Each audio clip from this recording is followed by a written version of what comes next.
although the question I like the most is, what's gay wine? Yes.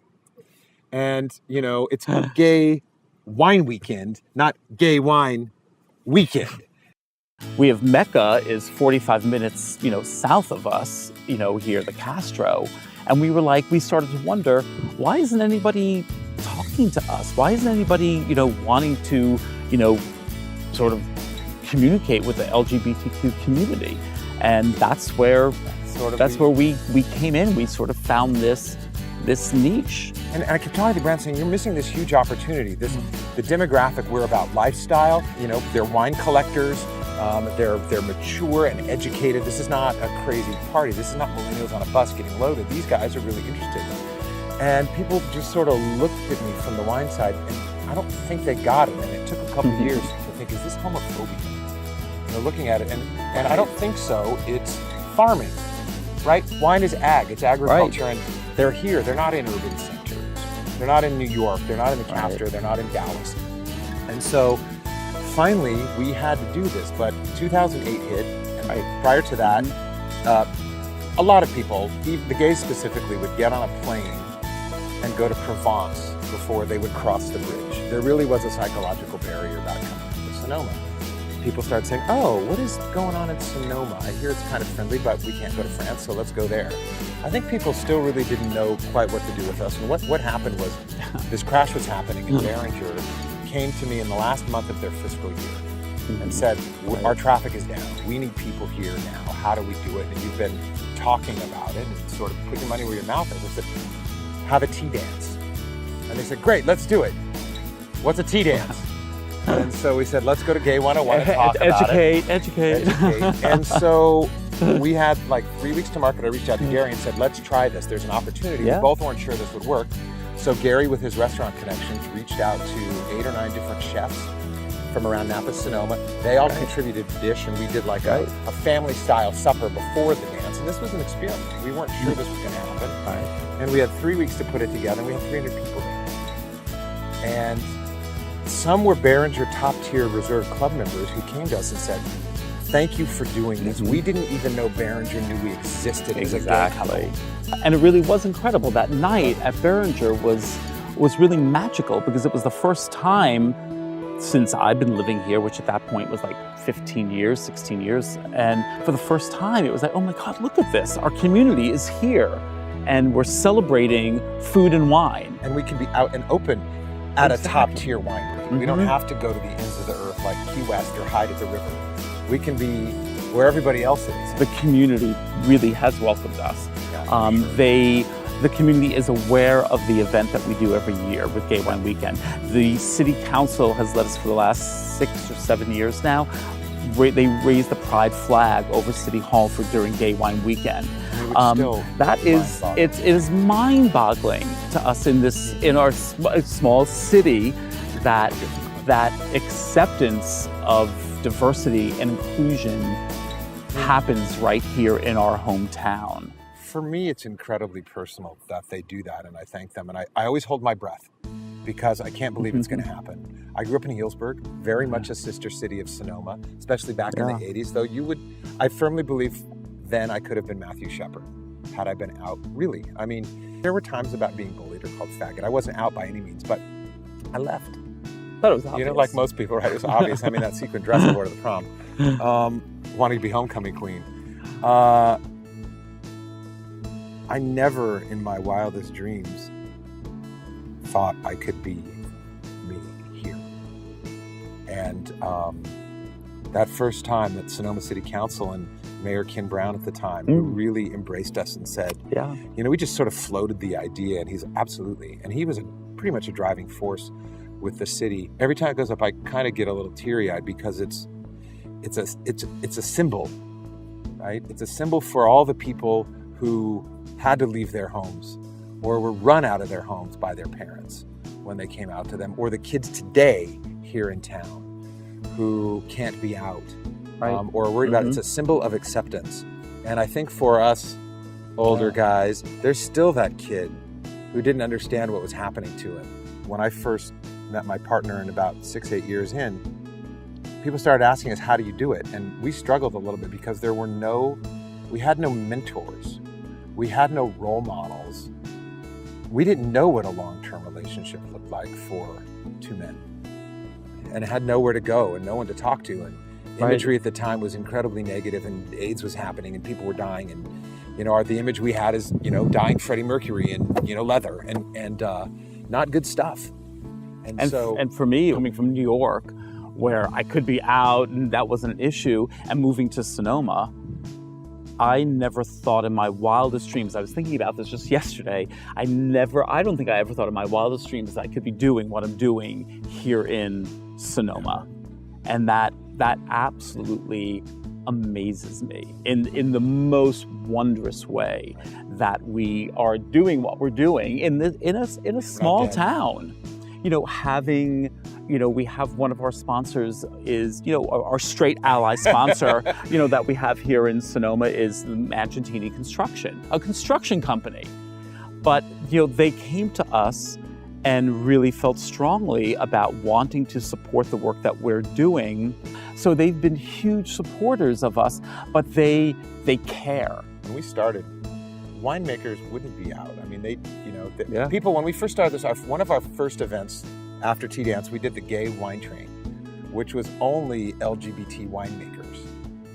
And so our community could get to know people in the community that are also in the wine business. And people said to me when we first started marketing this, people said, what do you mean gay winemakers? There are gay winemakers? There are gay winemakers. And, at the time, I mean, it took me aback a little living here, but we said, oh, of course there are. But people didn't think about that. It's a farming industry, right? People would say, yeah, of course there's gay, synchronized swimming people, but are there gay winemakers? Right. That first one, we had a hard time getting winemakers to join us. And we only looked for 4 of them, and we know dozens of. And especially because the first one, we didn't know how it was going to go over. And then what happened was actually the Wall Street Journal picked up the story, because it was like sort of world's first gathering of only gay winemakers for an event. So all of a sudden we realized a year after that, okay, we're getting a lot of press with this event. So we would tell the winemakers, you have to be okay with really being out, because it's going to get a lot of press. Right. And for the first year or 2 years, there were some winemakers who said no, who said no because they weren't ready to be out. I mean, yet. One of them was a good friend, is still a really good friend of mine, and he said no. I kept saying, what is the problem? I mean, you're out as far as we know, right? Because we're friends and we go out and do things. He said, Mark, I'm the baseball coach at the high school. I can't really take that risk. And so we got it at being in this community. We understand that. And 2 years later, he called and said, I'm ready. Let's go. Community is very important to us. And probably no more than last year, Gay Wine Weekend happened 5 days after the horrific events that took place in Orlando at the Pulse nightclub. And we actually even thought for a moment, should we cancel? We stopped ourselves and said, wait, no, we're not going to do that, because we need to come together. And it was really amazing, because at the opening reception last year, the first 5 people who walked in were from Orlando. And we were like, oh my God, guys, you came. And they actually said, we actually were thinking of canceling, but they said, no, we need to go. We need to be with community. We need to celebrate community now more than ever. Because of what happened, we actually went to the county, and there we were promoting an event, a big gay event that was going to be open, at Chateau St. Jean, where anybody could walk on the property, really. And there are, when things happen, sometimes things happen in pairs, because there are crazy people out there, and we actually asked for protection from security from our county, from the sheriff, and they sent 2 patrol cars that sat at the opening of Chateau St. Jean, and everybody could see it all night long. They were there at the end of the vineyard, at the entrance to the winery, and I can't tell you how many people came up to us and said thank you. They noticed that they were there, and they couldn't believe that the support that was coming from the community. And it was such an overwhelming, I get goosebumps thinking about it last year. It was such an overwhelming emotional experience because of what had happened. And yet we brought people together to celebrate community. And it meant a lot to everybody. It's what we needed last year. And those guys came back this year. Yeah. The Orlando group came back. Wearing their Orlando Proud shirts. Orlando t-shirt, Orlando Proud. And that's what we want to promote. Be you and be safe. Feel safe. One of the things that spurred this was I have a straight identical twin brother. And he's never had to look over his shoulder about who he's with. And it never really occurred to me. I just knew I was gay, and when I came out, it's just the way it was. But I went on my first gay cruise, and there's 2,000 other gay people, and you're this little bubble in the world, and you become the norm. And I didn't realize that was happening till after I got off the boat with my partner, and all of a sudden people were staring at us again. And for that brief 12 days, my gaydar or radar was off, and I didn't even know it was happening. And it was the first time in my life that I was equal with my brother. I would be beaten up or killed for walking down the street hand in hand with my partner. And the light went on there, and I realized I want to live like that every day. And so it always really moves me when I'm in Sonoma Plaza, down the plaza, and I see a couple guys stopping and holding hands and reading the menu at Girl in the Fig. And that's really why I do this. It's a safe place. We're as equal and important as everybody else. And I think we give that experience to people. And that's why they come back. Yeah. Right? It's a safe place. Yeah. People know it's safe and beautiful and rural. And that's why we do it, and the reason we do it the way we do. We knew it's important. Likewise, while we're in the community, we really want to give back to the community. It's important. Face-to-face, Sonoma County HIV/AIDS Network was struggling. They've been around since the beginning of the AIDS crisis on a shoestring budget, and their budgets got cut. And at that point, we looked at each other and said, we need to help them. We need to give back to the community that is not doing good just for the LGBT community. They're helping homeless, and they're helping drug addicts, and they're trying anything they can to stem the spread of HIV/AIDS. And it was important for us, so we approached them. And I think at first they were probably like, yeah, sure, okay, well, sure, we'll take up some money. Yeah. But they've become an integral part of what we do. We want to support those supporting the sick. Part of when we were experimenting with Out in the Vineyard, people would call us, really, who wanted to come and say, what is it like to live there as openly gay people? And we decided we wanted to show them, not just throw a party featuring wine country lifestyle, Sonoma living with a gay spin, not bringing, a big leather festival. It was really about showcasing wine country. And so we looked at each other and we realized some of the logistics needed to change from normal wine events in order to bring this gay spin. So, for example, wine events are pretty cookie cutter, right? Big wine tent, everybody standing around sipping and swirling. You may have a string quartet in the corner. And we said, that's got to go. Get rid of the tent. What do we have here that is unique? We have vineyards. So we drop a dance floor in the vineyard. We rig a disco ball in the vineyard. And we bring a DJ from New York or the UK or Los Angeles and bring this gay culture into this incredibly luxury setting. So we still have this beautiful luxury feel with a really great amount of fun that we found that people in wine country now who've gone to them say they've never seen a party like this. Right. We want people to experience the food. That's why we do winemaker dinners. And we want them to experience the wine. That's why we do winery tours. But we also keep them small, intimate. Our winemaker dinners are anywhere 15 to 20-ish people. The winery tours are 15 people. We want our guests, we want them to meet the winemaker. We want them to converse with the winemaker and hear what the winemaker has to say, when they're talking, instead of being in a big room with, 100 people doing a winemaker dinner.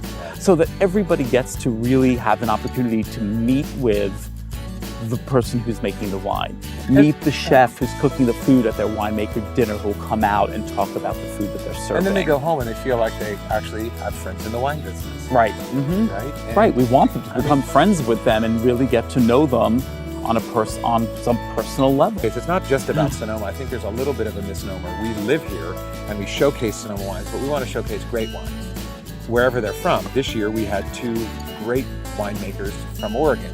We brought down some really great Pinots, and last year we had some winemakers from the Sierra foothills and Lodi come. And so it really is about showcasing great wine and putting some food with it. And people don't want to necessarily go on their 30th gay cruise. They want to come here. The idea is, let's have fun. Let's bring people out to the vineyard. Again, showcase this really great lifestyle and wine country, but make it approachable. Because a lot of people, even though they may be wine drinkers or collectors, they still feel a little bit intimidated by what wine to order or what's the process when you go into. Right. We want to break that. We want to take that barrier down. We don't want that intimidation and take at your shirt all. off. But it really is about, like you said, that community that we get to bring here every year, and they get the sense of what our community is like here for that period, for those 3 days that they're here in Sonoma. The community has been unbelievably supportive. Yeah, absolutely. Last year was really a hallmark for me and for both of us when Chateau St. Jean did approach us. You know, again, Chateau St. Jean is one of the wineries owned by Treasury, who 8 years before wouldn't do anything with us. So for them to reach out now and say, hey, we're ready, and not just to do it from, again, I think they're genuine. They came back to us and said, we want to do it again. And they've been really consistent about the support for the LGBT community, and turned around and had their first same-sex wedding right after we did Tea Dance last year. We love creating this magical weekend for people that, you know, and they forge friendships and they get engaged, or, you know, they see each other throughout the year. People who come back every year. And or get people engaged. meet each other, or get engaged. Like this year, you had an opportunity, you know, who, you know, they actually, the reason why Chris wanted to propose during Gay Wine Weekend was because they moved to Sonoma because of Gay Wine Weekend. They came to Gay Wine Weekend, loved it, saw this community, and that's how they ended up moving to Sonoma. And that's why it was very important to them. Chris wanted to make sure that if he's going to get engaged, he wanted to do it during Gay Wine Weekend. And it was absolutely most beautiful. We were all crying as Chris proposed, literally out in the vineyards at Chateau St. Jean during the Twilight Tea Dance this year. And it was a beautiful, beautiful moment. We want, and part of the reason, at least for me, to start this was I want to have a community where we can sort of be the norm, or be part of the norm. Yeah. My dad was a Santa Rosa police officer back in the day, 60s through 80s. And I mean, I couldn't be out to him. And to see, when I first saw Christopher in his uniform, I mean, it took me back a little bit. You said hot. I was like, hey, what's up, Daddy? Ginger hottie. No, it was a little bit of a shock. Like having the flag go up here, because it brought back all of that stuff as a kid, seeing my dad, and my dad was a tough guy. To see that, and then to have not just an openly gay man in the same uniform my father wore, to have him propose to his boyfriend at our event here, where I'm from. It's huge. It's magical, and it's, you know, to be able to give that to people is it does. It keeps us going. Next year, 10 years of Tea Dance next year. Next year's our 10th year of doing the Tea Dance. Amazing. Right. It's funny, our guests become friends. Again, like wanting to meet winemakers, we want them to build a relationship. They build a relationship with us, which is great. So we have friends all over the world now, but what's happening is they keep saying, now what are you going to do next? What's next? We want to do something else with you guys. And in the past, we did the Gay Wine Train. We're not doing that anymore. I know there's been some confusion this year. We are doing a gay wine cruise. Yes. So we've partnered with Oceana and Cruise Planners with Adam Martindale, and we're going to do a French wine cruise. So it's European, 12 days. 12 days, September of 2018. Yeah. Gary and I are going to go, and we're going to host a winemaker dinner on the boat.